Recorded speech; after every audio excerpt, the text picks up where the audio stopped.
Well, Courtney, your first finish victory since 2016, I believe. It's been a while. Give me an idea how good that result feels, to not have to sweat out a judge's decision and to go in there and get things done.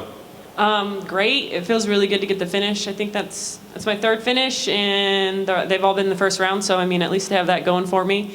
But yeah, it was good to go in there and get the job done and not have to worry about going to the judges. Yeah, no doubt. The move up to flyweight, obviously, just wanted to see how it felt physically. I mean, she was pinning you against the fence early. I mean, was that a matter of strength, or what's going on there? We kind of knew that's what she was going to do, was push me up in this cage. She's pretty known for doing that. We were also kind of prepared for her to strike a little more than she did, and maybe even go for a takedown in the middle of the cage, but she did exactly what we thought she was going to do, which was push me up against the cage and hold me there. She definitely was a lot stronger than I thought she was going to be, but she took me down, and I ended up getting the submission out of it, so yeah, played in my favor, I guess. Is that concerning at all? I mean, when you get in there and you feel somebody in a new weight class, is that concerning at all? Like, hey, is strength going to be an issue here?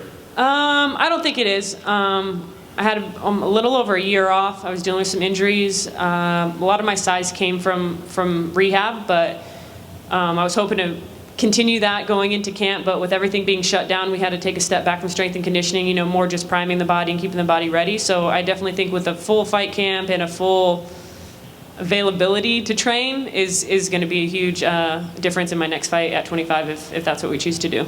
It's been an interesting week, like learning how to have fights in these empty environments, and fighters are hearing commentators and the corners can hear each other clearly. Did you guys make any adjustments on things based on things you saw last Saturday or Wednesday? Not really. My head coach, Santino, he's been on the Contender Series a few times, so he's kind of used to those smaller crowds.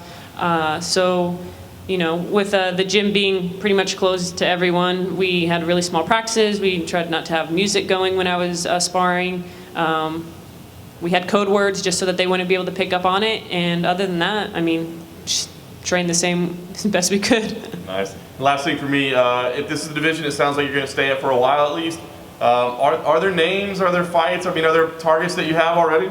To be honest, they told me that I should call someone out, but I really don't know anyone in this division off the top of my head. Like, the people I know I'm friends with, so I really don't want to call them out.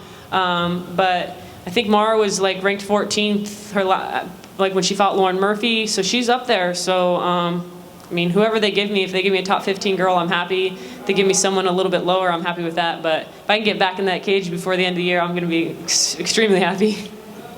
Cortney right here. Before Dracar's last fight, I was watching a lot of your vlogs that you were putting out there, and you guys, you spoke openly about going to a performance coach or a mental coach. Yeah.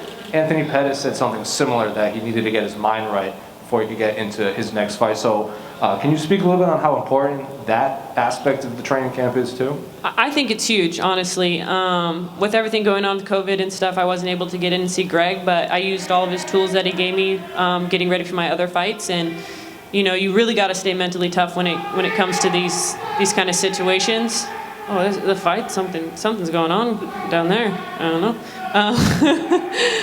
But yeah, I mean, there was a lot of variables that we couldn't control during this camp, and it was just mainly staying focused and controlling things that we can control. And that was my attitude and my training and my diet and the people that I had surrounding me, and I think I did a pretty good job of that.